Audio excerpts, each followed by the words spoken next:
पिता पुत्र पवित्र आत्मा त्रिएक परमेश्वर की महिमा तारीफ स्तुति करता हूं। आप सभी जनों को मसीही वंदना भी। आज हम परमेश्वर की वचन बाइबल के और नया नियम के आखिरी किताब प्रकाशित वाक्य के बारे में, प्रकटीकरण की किताब के बारे में सीखने के लिए जमा हुए हैं। वैसे तो हम लोग प्रकाशित वाक्य की अध्ययन मंगलवार को करते हैं। हर मंगलवार 7 बजे से 8:30 बजे तक हैं, और सोमवार के दिन हम दूसरे के विषय हैं अक्सर सीखते हैं। लेकिन आज कुछ असुविधाओं के कारण इस प्रकार समय थोड़ा सा बदला है। खासतौर पे कल मैं नहीं रहूंगा। आज रात को दूसरी जगह की ओर संगतियों के लिए जा रहा हूं, तो कल शाम को हमारा प्रकाशित वाक्य की अध्ययन हर हफ्ते की तरह नहीं हो पाएगा।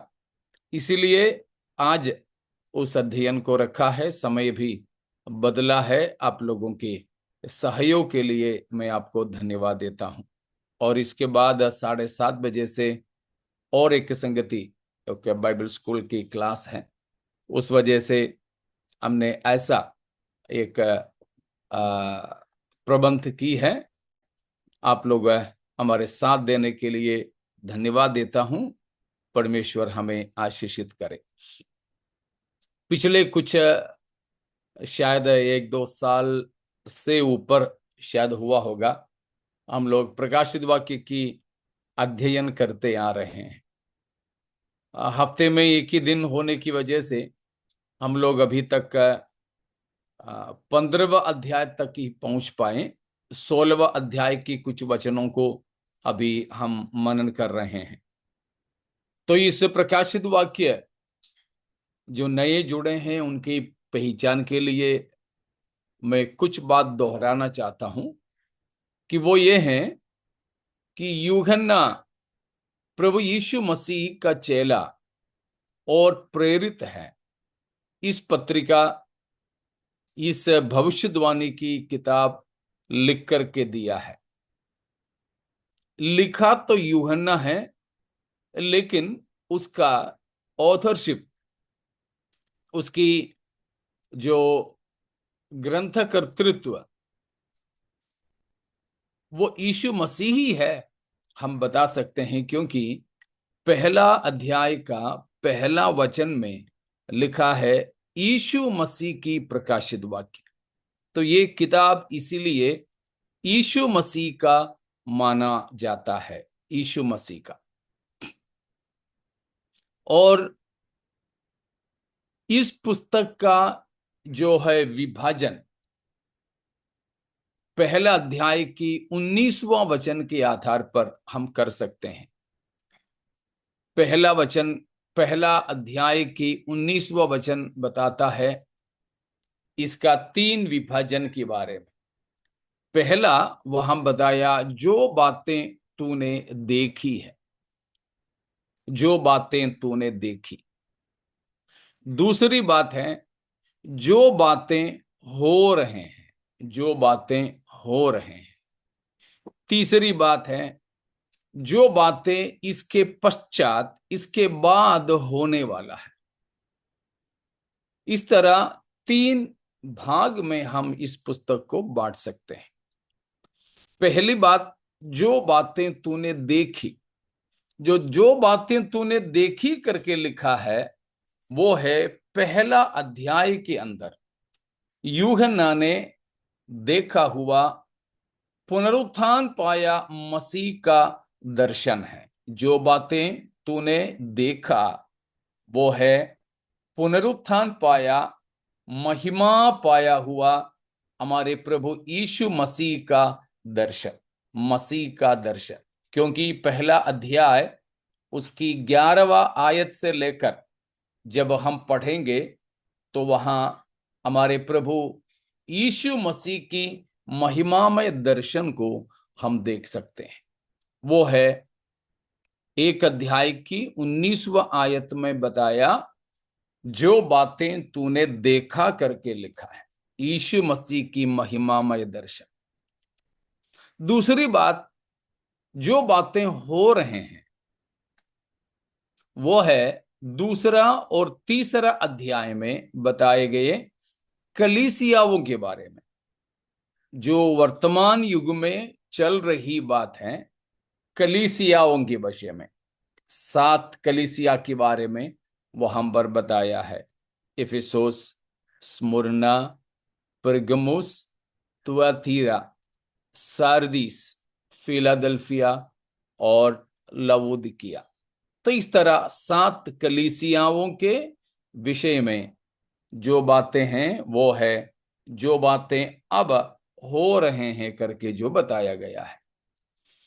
उसके बाद तीसरा विभाजन है जो भविष्य में होने वाला, भविष्य में होने वाला वो है 4 से लेकर 22 तक के अध्यायों में जो बातें हैं।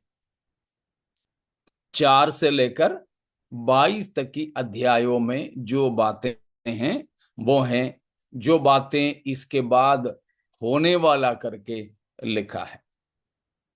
उसमें 4 और 5 अध्याय भविष्य में होने वाले तमाम बातों की तैयारी है, भविष्यकालीन घटनाओं के लिए स्वर्ग में होने वाली तैयारियां हैं, जो 4 और 5 अध्यायों में बताया गया है।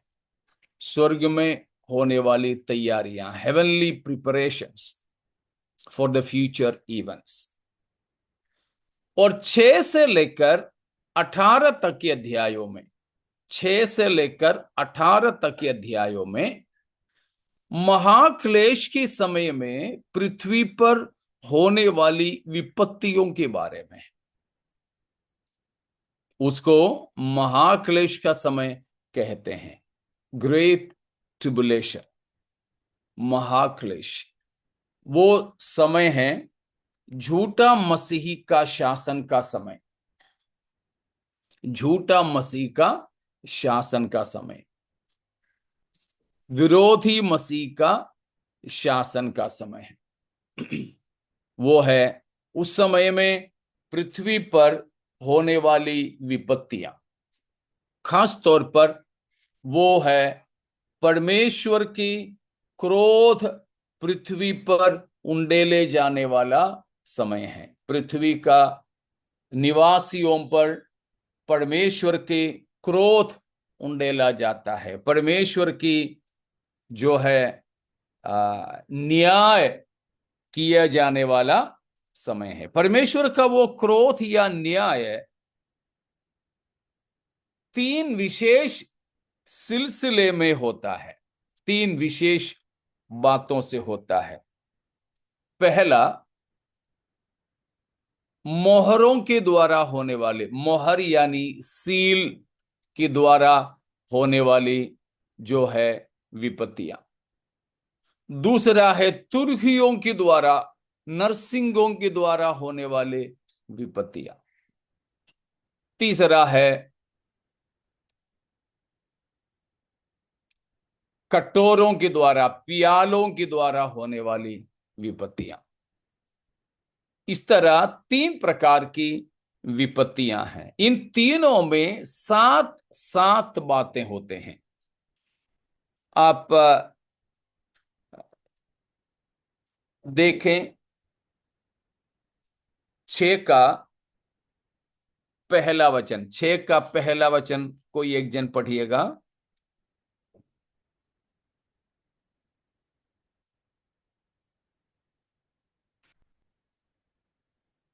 6 का पहला वचन। फिर मैंने देखा कि मेमने ने उन 7 कटोरों में से एक को खोला, और उन चारों प्राणियों में से एक का गज का सा शब्द सुना कि आ। वहां देखा पहला मोहर खोला गया, पहला मोहर खोला गया। तो 5 अध्याय में 7 मोहरों से मोहरित किताब के बारे में बताया है। 7 मोहरों से मोहरित किताब। तो उसका एक एक मोहर खोलते समय एक एक विपत्ति उन पर होता था। तो वो है मोहरों के द्वारा धरती पर रहने वालों पर होने वाली विपत्तियों का विवरण है।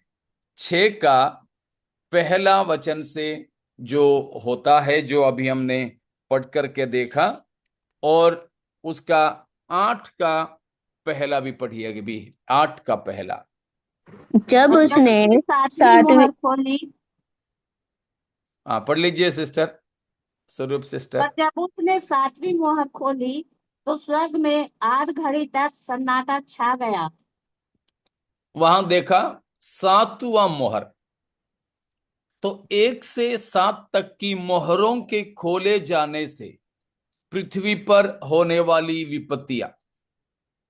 लेकिन ध्यान दें कि इन विपत्तियों की शुरू से पहले ही कलीसिया उठा ली जाती है।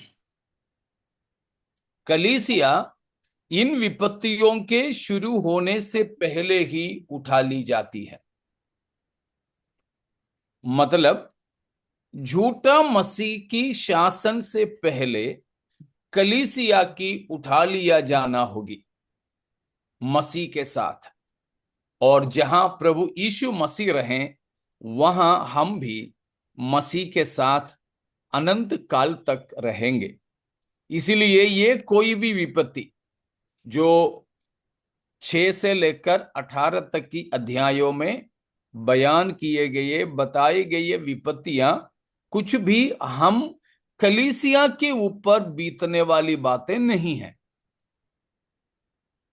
परंतु इस पृथ्वी पर उस समय रहने वाले यहूदियों पर और अन्य जाति के लोगों पर होंगे। तो उस प्रकार की 3 महाविपत्तियां, उसमें पहला विपत्ति है मोहरों के द्वारा होने वाली विपत्ति।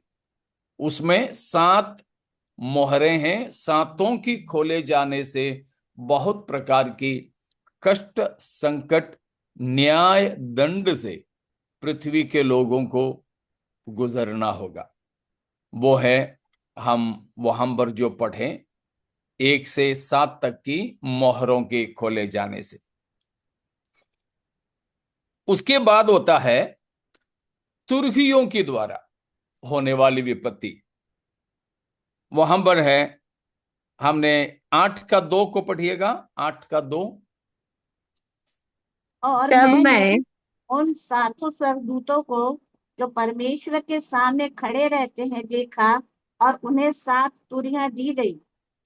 7 तुरहियां दी गई। 7 मोहर खत्म होते होते 7 तुरहियों के द्वारा होने वाली विपत्ति शुरू है, विपत्ति शुरू है। और उसका 8 का 6 भी पढ़िए।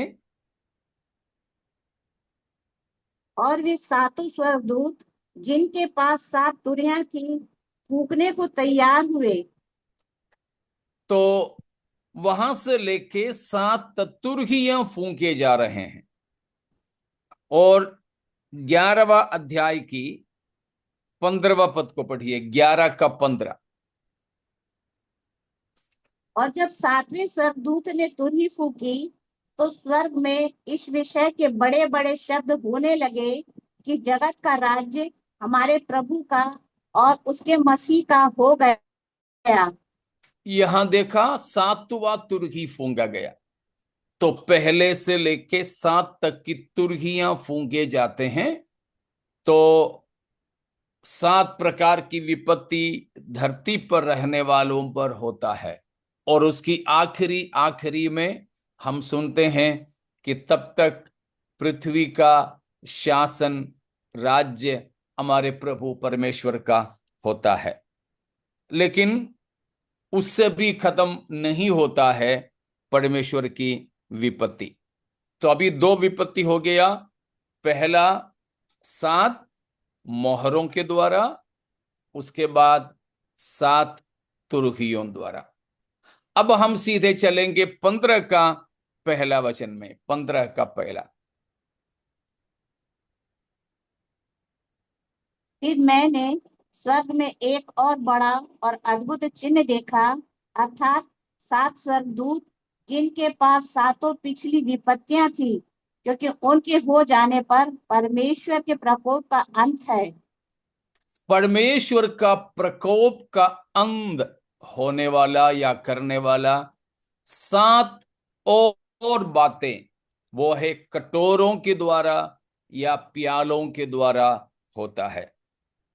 वो है, हम 16 अध्याय में अभी पढ़ रहे हैं।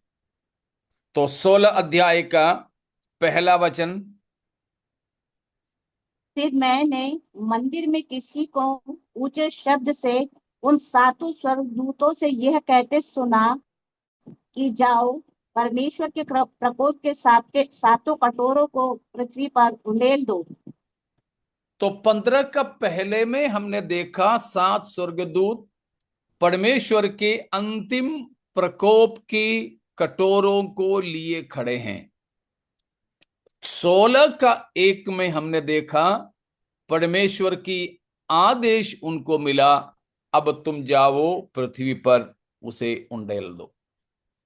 उस तरह हमने देखा कि 16 अध्याय की दूसरा वचन में कि पहला प्याला उंडेला गया, तब पृथ्वी पर रहने वाले सबको बड़े बड़े भयानक दर्द और बदबू वाला फोड़े हुए। उसको हमने पिछले दिनों में देखे थे कि कैंसरस ट्यूमर्स हो सकता है, कैंसर वाला बड़े बड़े जो है फोड़े हुए हैं।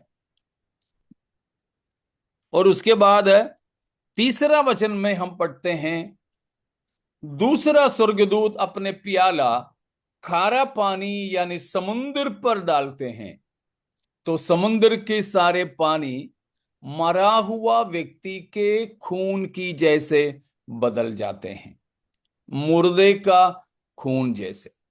इसलिए समुद्र के सारे जीव जंतु मर जाते हैं।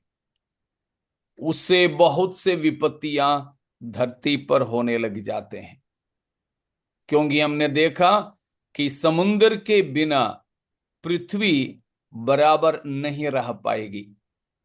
पृथ्वी के रहने वालों को अपना जीवन की स्थिरता के लिए समुद्र की जरूरत है।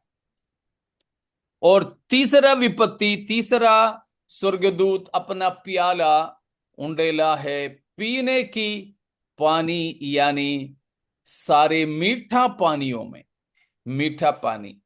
वो है हम 16 अध्याय की 4 से लेकर 7 तक की आयतों में पढ़ते हैं कि मीठा पानी की सारे स्रोतों पर उंडेला जाता है प्याला, जिससे पीने का पानी खून में बदल जाते हैं। पीने का पानी खून में बदल जाते हैं। लोग उस पानी को पी नहीं पाते।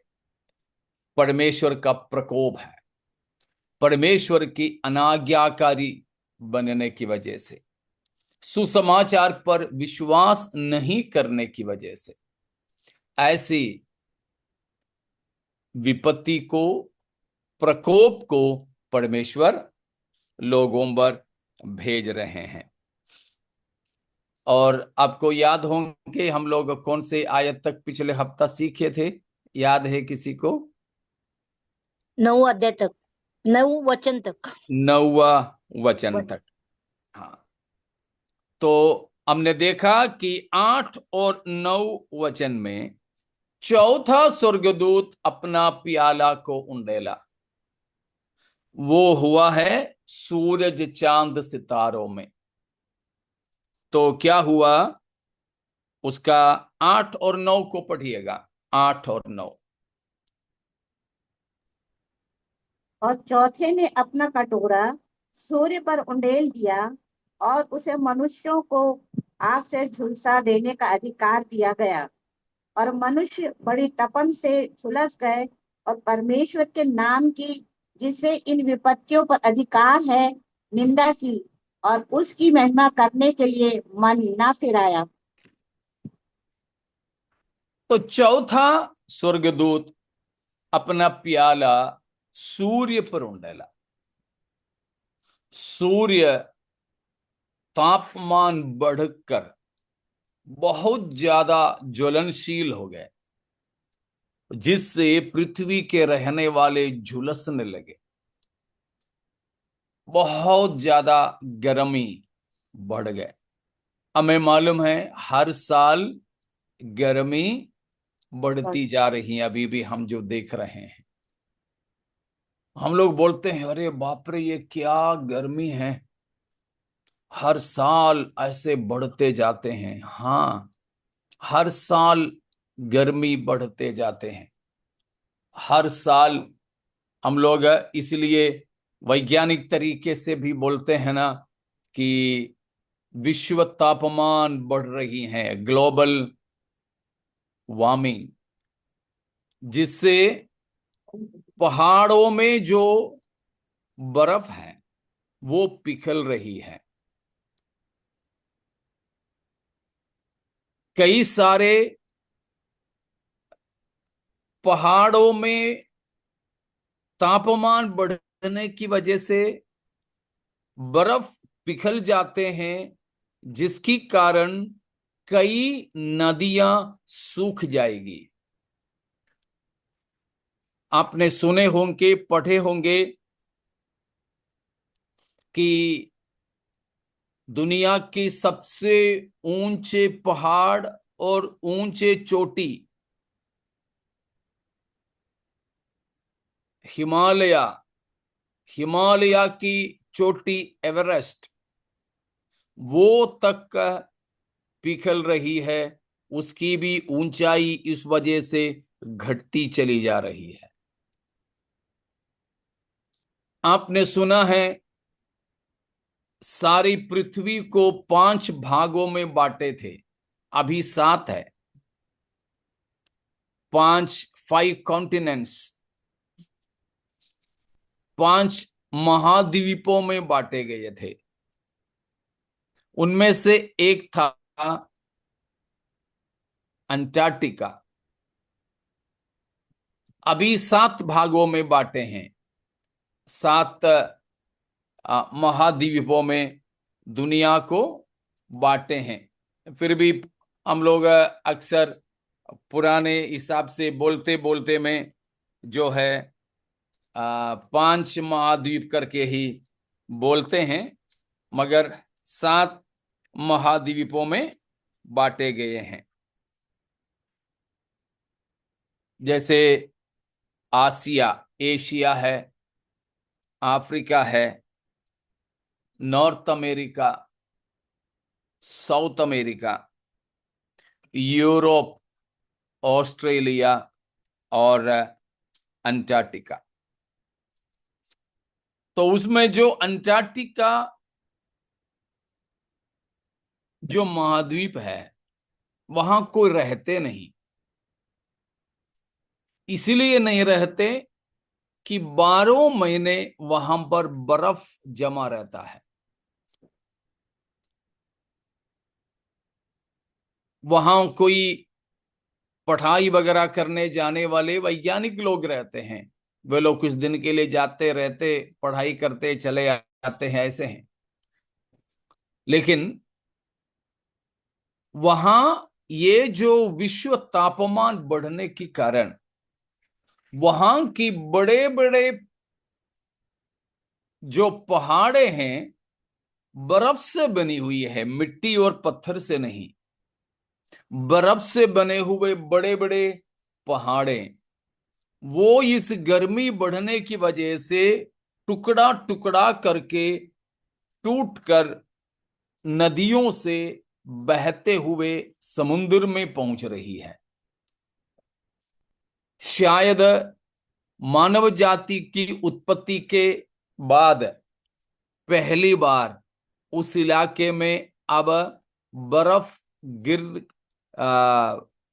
जो है पिघल के उधर अभी हरी हरे घास दिखने लगे। मैं इसलिए लोगों को मजाक के अंदाज में बोलता हूं कि दो चार बकरी को लेकर के अभी हम अंटार्कटिका चला जाएं तो वहां बकरियों को चरा सकेंगे। तो घास उगने लगे हैं वहां, उतना गर्मी बढ़ा है, उतना गर्मी। और ये भी है कि ऐसे कई जगहों पर कई नदियां सूख जाने के कारण पृथ्वी की चेहरा भी बदल जाते हैं। मैं आपको एक दृष्टांत देता हूं, यही हम पढ़ेंगे उसका 12वां पद को, 16 का 12 प्रकाशित वाक्य।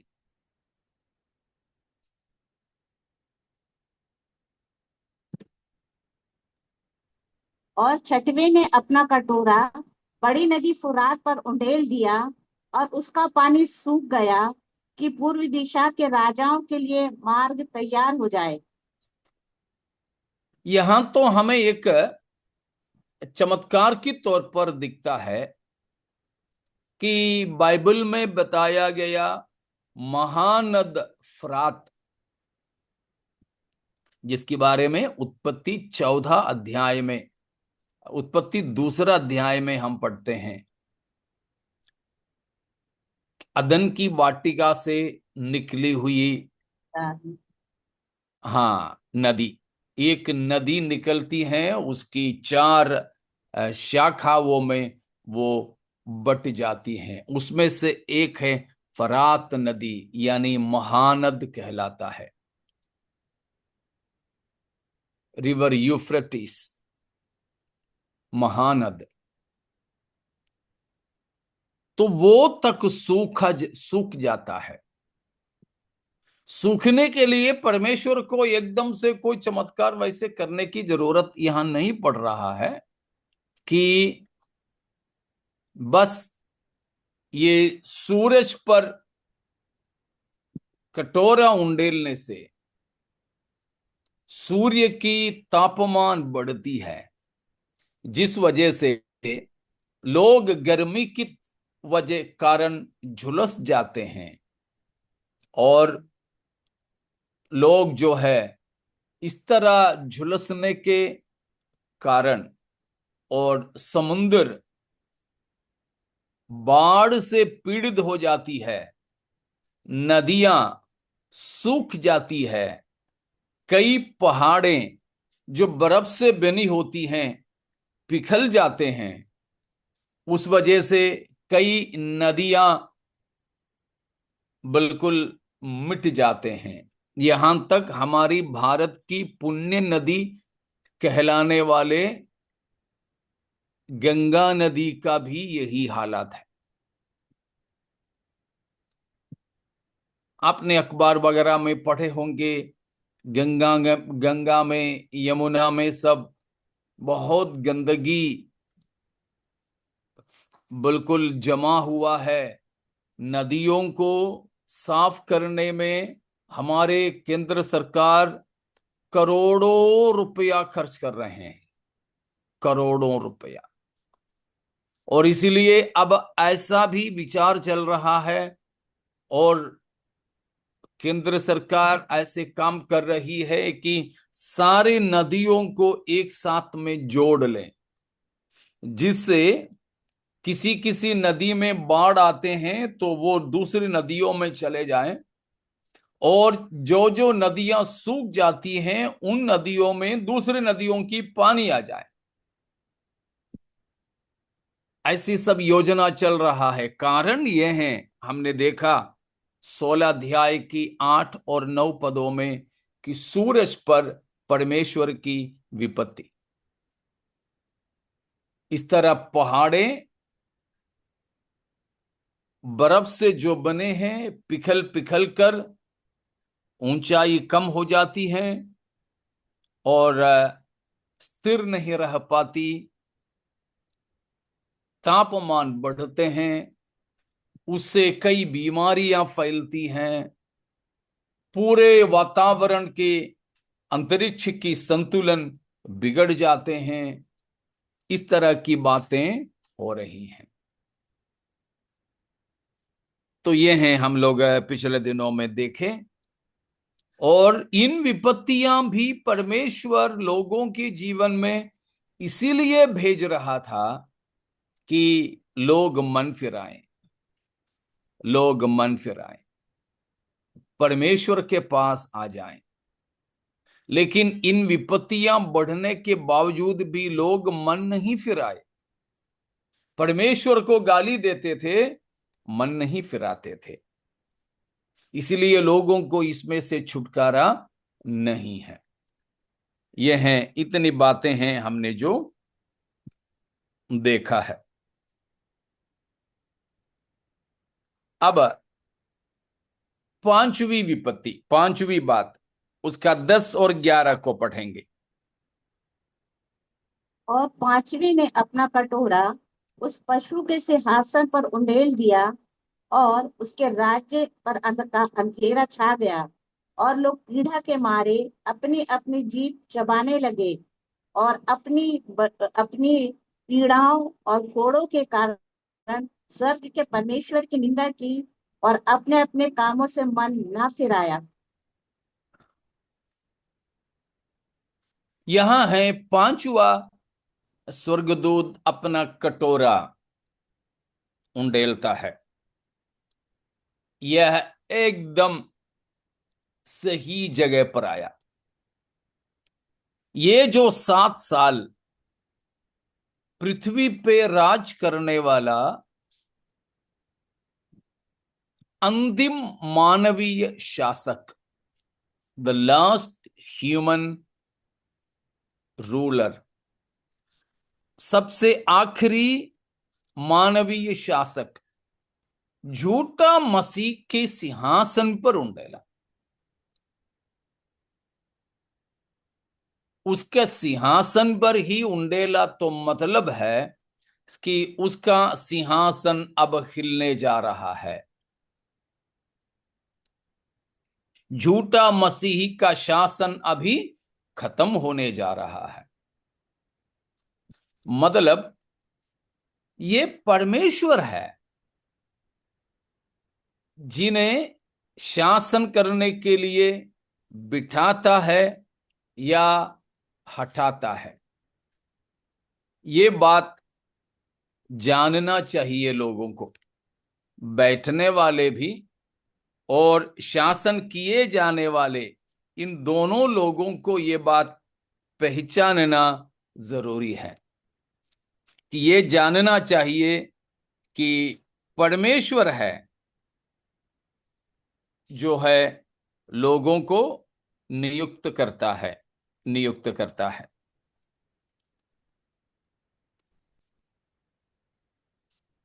दानियल की पुस्तक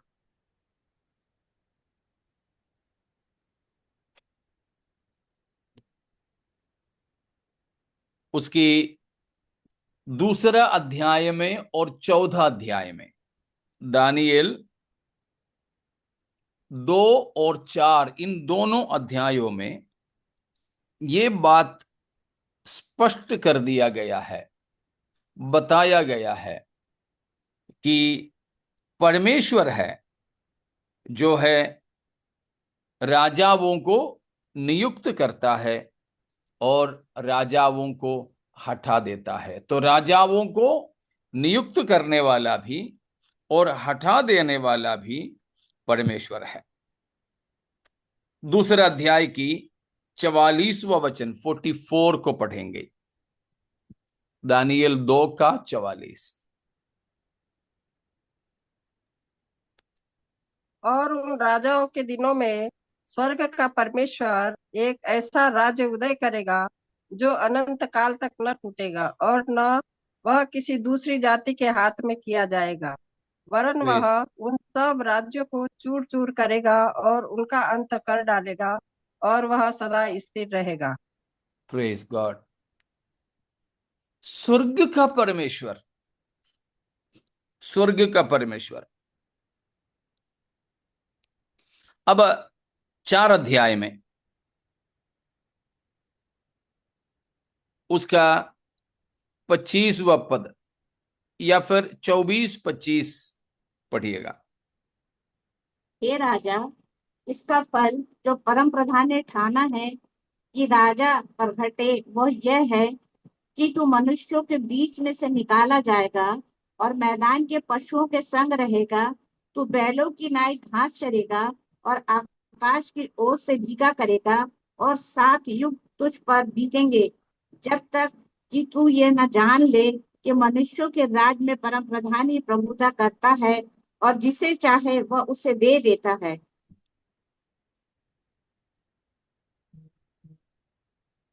नबूकदनेस्सर राजा को राजासन से हटा के जंगलों में घास चरने वाला बैल की तरह परमेश्वर ने बनाया था। उसी संबंध में यह हम पर दानियेल राजा नबूकदनेस्सर को बताया हुआ चीज है। जब तक तू ये बात को न जाने कि मनुष्यों की राजत्वों पर परम प्रधान ही राज करता है, परम प्रधान ही राज करता है। उसका 17 भी वचन पढ़िएगा। 17, 4 का 17।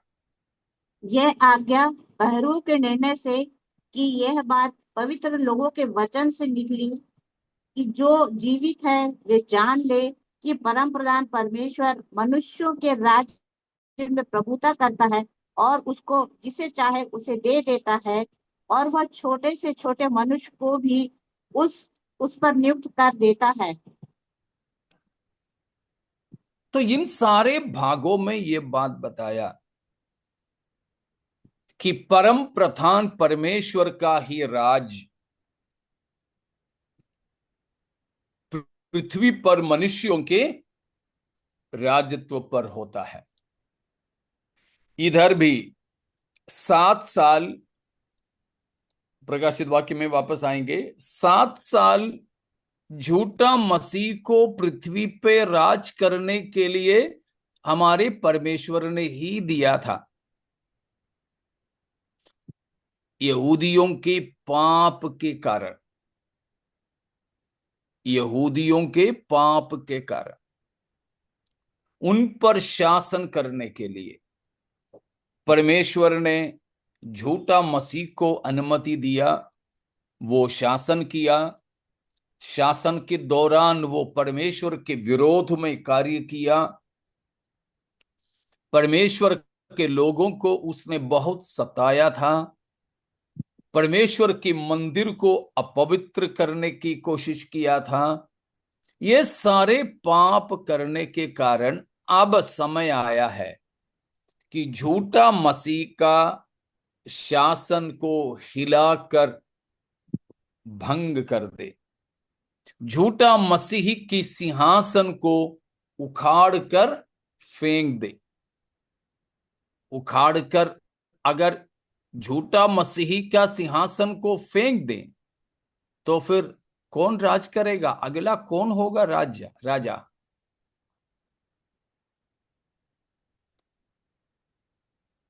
कौन होगा अगला राजा? यीशु मसीह। हमारे, हाँ जी, क्या बोल रही थी सिस्टर? यीशु मसीह। यीशु मसीह स्वयं, यीशु मसीह स्वयं। तो मसीह का शासन को संस्थापित करने के लिए तमाम मानवीय शासनों को हटा रहा है। वो है, उसके लिए हमने देखा कि 5वां स्वर्गदूत अपना कटोरा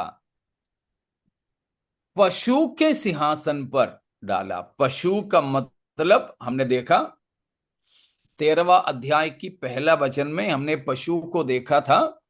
वो पशु है झूठा मसीह, विरोधी मसीह, विरोधी मसीह। तो विरोधी मसीह का सिंहासन पर अब ये प्याला उंडेला गया। तो उसका राज्य पूरा अंधेरा हो गया। पूरा अंधेरा हो गया। हमारे गांव में अगर थोड़ी देर के लिए भी बिजली चला जाए तो अपन को मालूम है कितना संकट होता है, कितनी दिक्कत होती है। जब थोड़ी देर के लिए बिजली गायब तो फिर पूरा देश में अंधेरा छा जाए, बहुत बड़ी विपत्ति है। और उस वजह से बहुत नुकसान होने लगे। इसीलिए वहां लिखा है, वापस चलेंगे 16 अध्याय में, 16 का 11वां वचन में लिखा है कि वे दर्द की मारे जीभ काटने लगे। इतना दर्द, चिल्ला भी नहीं हो पा रहा है। इसलिए दांत, मतलब दांत पीस रहे हैं, दांत के बीच में जीभ भी आ जाते हैं, जीभ भी कट जाते हैं, लेकिन बाकी दर्द की वजह से जीभ कटने की दर्द भी उन्हें महसूस नहीं हो रहा है। उतना भयानक पीड़ा, उतना तीव्र कष्ट झूठा मसीह की शासन की अंतिम समयों में होगा। और एक बार 11वां वचन को पढ़िएगा, या 10 और 11 एक और बार पढ़ लीजिए। और पांचवें ने अपना कटोरा उस पशु के सिंहासन पर उंडेल दिया और उसके राज्य पर अंधेरा छा गया, और लोग पीड़ा के मारे अपनी अपनी जीभ चबाने लगे और अपनी पीड़ाओं और फोड़ों के कारण स्वर्ग के परमेश्वर की निंदा की और अपने अपने कामों से मन न फिराया। देखो वहां पर ये पांचवा कटोरा उंडेले जाने से क्या क्या विपत्ति हुई। पहला, झूठा मसीही का राज्य अंधेरा हो गया। दूसरा, दर्द की मारे अपने अपने जीभ चबाने लग गए, जीभ चबाने लग गए। मतलब इतना दर्द होने लगे, उनका जीभ कटना भी उनको मालूम नहीं पड़ा। होते हैं ना, तकलीफ होते हैं तो कुछ लोग हैं उनके बाल खींचते हैं, कुछ लोग हैं दांत पीसते हैं, और भयानक ये बात होती है तो जुबान चबाते हैं। उतनी बड़ी पीड़ा। उसके बाद वहां पर यह हुआ कि उनकी कष्टों के कारण, मतलब इतना बड़ा कष्ट और फोड़ों के कारण, पहला विपत्ति में जो फोड़े आए थे वो अभी तक ठीक नहीं हुआ, फोड़े और बढ़ते जा रहे, दर्दीले और बदबूदार फोड़ों के कारण। तो इतनी विपत्तियां उस पांचवा स्वर्गदूत की कटोरा उंडेलने के द्वारा हुआ। लेकिन लिखा है, इतना सब कुछ होने के बावजूद भी वे मन नहीं फिराए, उनकी पापों से मन नहीं फिराए। उनकी पापों के बारे में आपको याद होंगे, 9 अध्याय का 20वां वचन, 9 का 20 एक और बार हम पढ़ेंगे।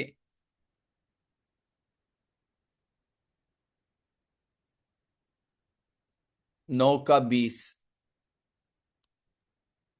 और बाकी मनुष्यों ने जो उन मरियों से ना मरे थे अपने हाथों के कामों से मन ना फिराया, कि दुष्ट आत्माओं की और सोने और चांदी और पीतल और पत्थर और काठ की मूर्तों की पूजा ना करे, जो न देख न सुन न चल सकती है, 21 भी। और जो खून और जो खून और टोना और व्यभिचार और चोरियां उन्होंने की थी, उनसे मन न फिराया। देखा, उस समय के लोगों के पाप है ये सब। 20वां आयत में 9 अध्याय में बताया है, अपने हाथों की रचना की उपासना करना, अपने हाथों से बने हुए देवताओं की पूजा करना, कुल मिलाकर के मूर्ति पूजा। उसके लिए वहां पर लिखा है, जो सोना, चांदी, पीतल, पत्थर और काठ की मूर्ति। आखाट या लकड़ी की मूर्तें, उसकी पूजा करना नहीं छोड़ा। मूर्ति पूजा उस समय का सबसे बड़ा पाप होगा, अभी भी ऐसे ही है। पहले भी हम लोग मनन कर चुके हैं, परमेश्वर की परमेश्वरत्व की विरोध में मनुष्य करने वाला सबसे बड़ा पाप मूर्ति पूजा है। मूर्ति पूजा के बारे में हमारे एक अंकल था, अभी जो बाइबल पढ़ रही हैं, सिस्टर स्वरूप एलिजाबेथ सिस्टर की कलीसिया में एक अंकल था, चाको अंकल। अंकल बोलता था, पापा को पापा ना कहें तो चलेगा, लेकिन पड़ोसी को कभी पापा मत कहना। मूर्ति पूजा का मतलब यही है, पापा को पापा नहीं कहना, परंतु पड़ोसी को पापा कहना।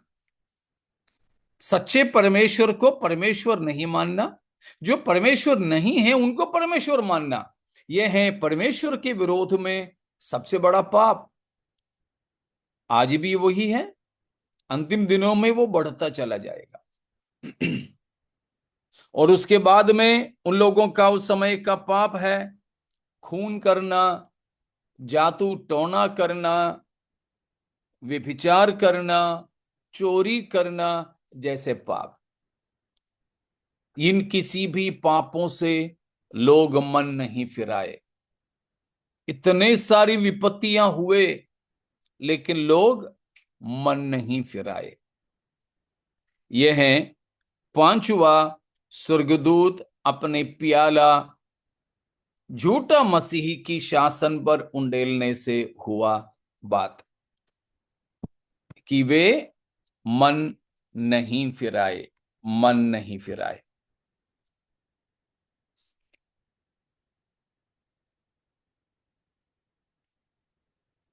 इतने में कोई शक है, कोई सवाल है तो आप पूछ सकते हैं।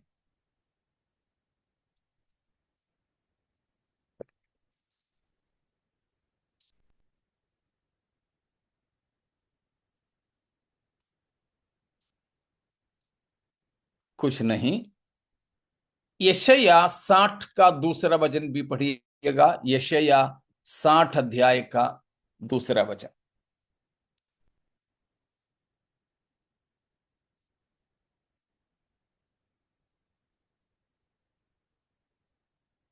60 का दो पास्टर अंकल। हाँ जी बेटा। दे देख, पृथ्वी पर तो अंधियारा और राज्य राज्य के लोगों पर घोर अंधकार छाया हुआ है, परंतु तेरे ऊपर यहोवा उदय होगा और उसका तेज तुझ पर प्रकट होगा।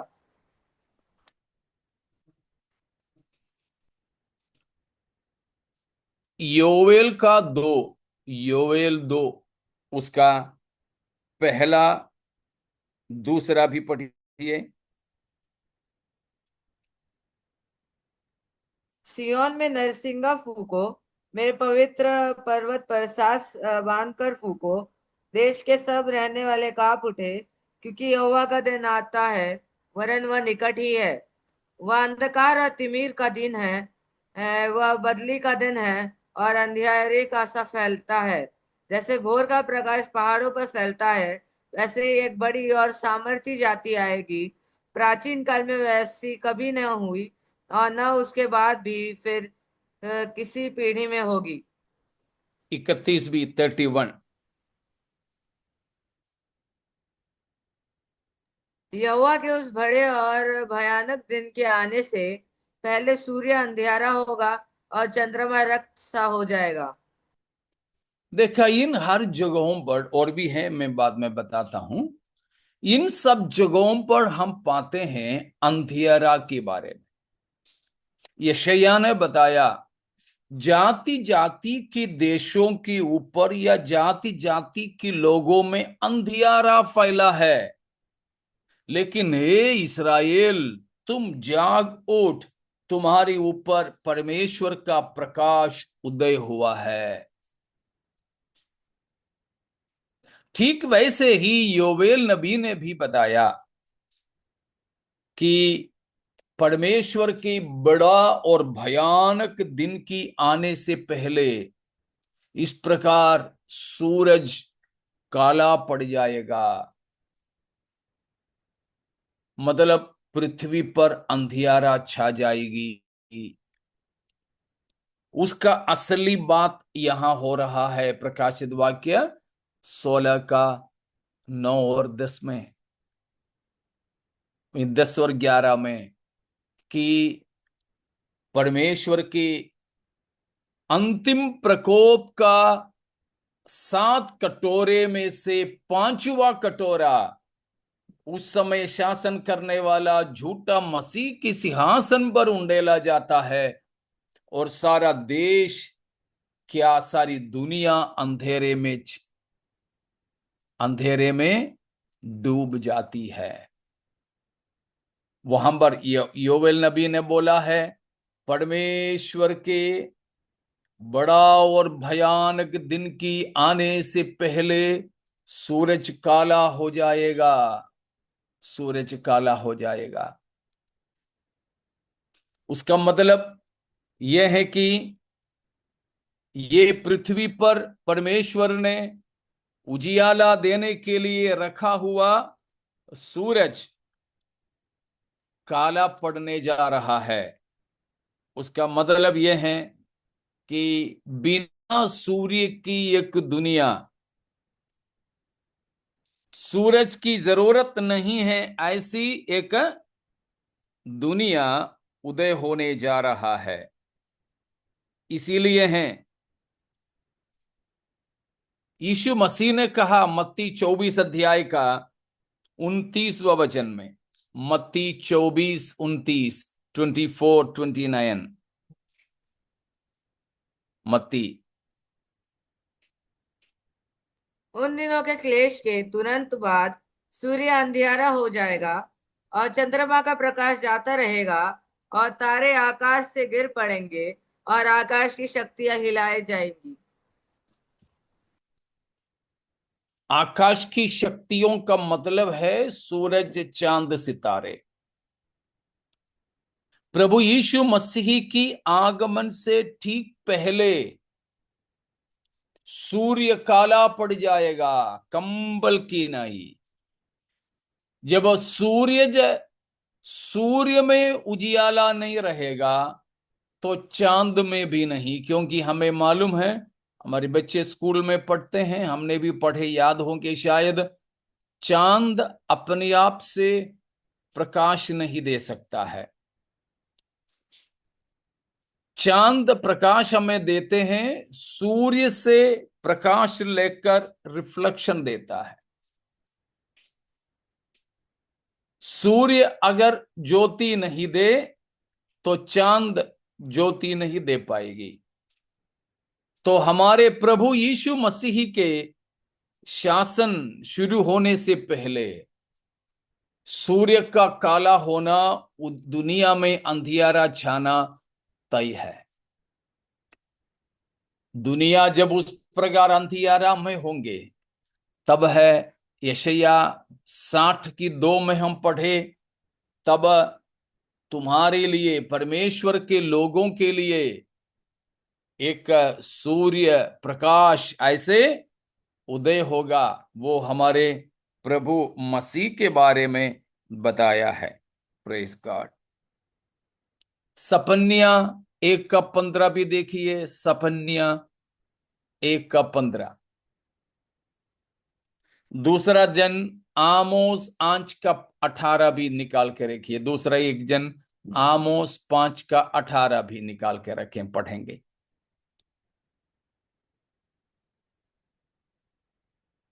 एक जन सफन्या पढ़ें, 1:15,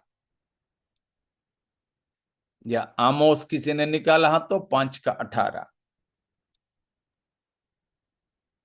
हाय तुम पर जो यहोवा के दिन की अभिलाषा करते हो, यहोवा के दिन से तुम्हारा क्या लाभ होगा? वह तो उजियाले का नहीं, अंधियारा का दिन होगा। Praise God.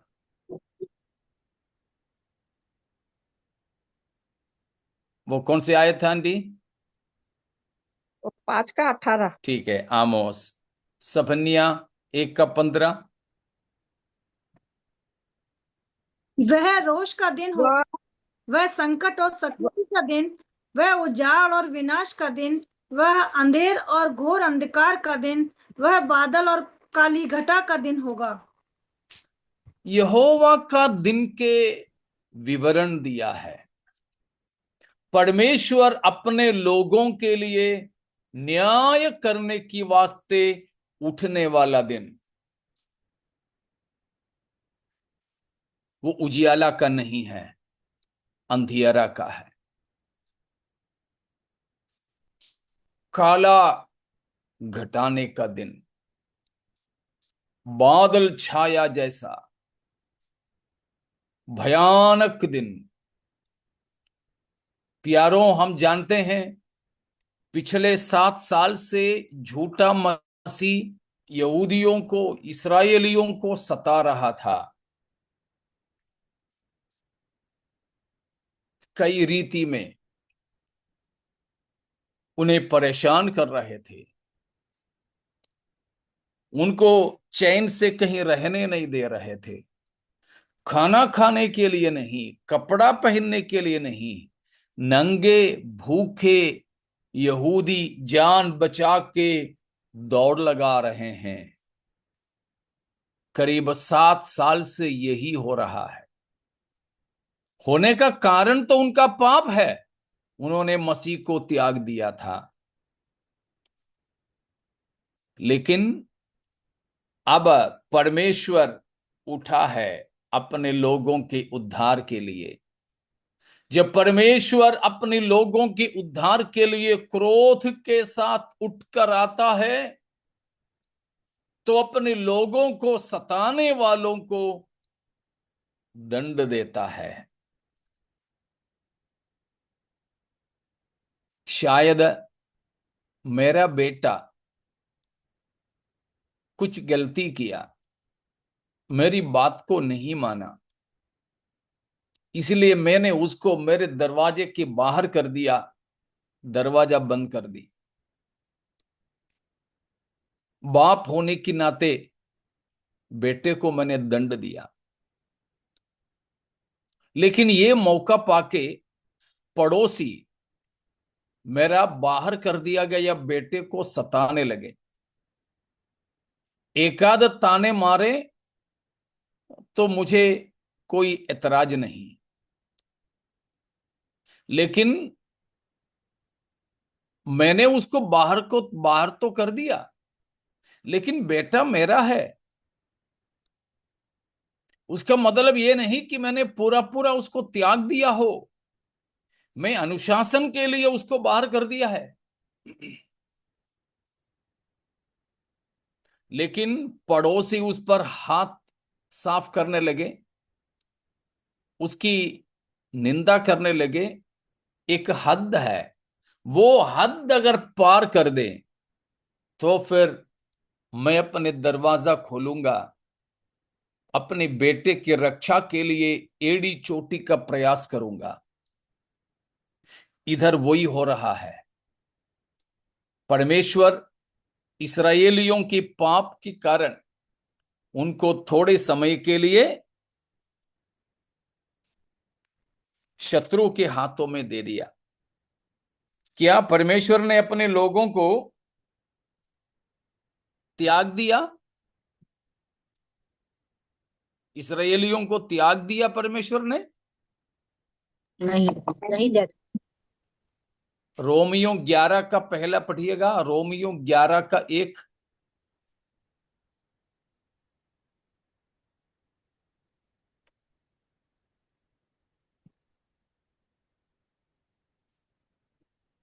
इसलिए मैं कहता हूँ, मैं कहता क्या हूँ, परमेश्वर ने अपनी प्रजा को त्याग दिया? कदापि नहीं। मैं भी तो इजरायली हूँ, अब्राहम के वंश और बिन्यामीन के गोत्र में से हूँ। हाँ, ये बात पौलुस ने पूछा, क्या परमेश्वर ने अपनी प्रजा इस्राएलियों को त्याग दिया? पौलुस कदा कहता है, कदापि नहीं। मैंने अभी जैसे बोला वैसे दरवाजा के बाहर थोड़ा खड़ा खड़ा कर दिया है, बस उतना ही है। उनको त्यागा नहीं है। परमेश्वर फिर से उनको क्या करेंगे? अपनाएंगे। तो परमेश्वर ने उनको त्याग दिया सोचकर दुष्ट उन पर हमला बोलने लगे। परमेश्वर देखकर चुप नहीं रहेगा। यही बात यहां हो रहा है। परमेश्वर इस्राएलियों की रक्षा के लिए बड़े प्रभाव के साथ उठ करके आ रहे हैं। तब प्रभु के लोगों को सताने वाले झूठा मसीही की सिंहासन पर और उसकी सारी शासन पर परमेश्वर दंड देंगे, और दंड देके उसकी शासन को अंत कर डालेगा। और प्रभु यीशु मसीह अपना शासन पृथ्वी पर 1000 साल का राज्य स्थापित करेंगे और प्रभु अपने लोगों को छुड़ाएंगे। उसका विवरण है यहां पर। अब उसके लिए क्या करेंगे? एक लड़ाई होने जा रहा है जिसका नाम है, कौन सी लड़ाई?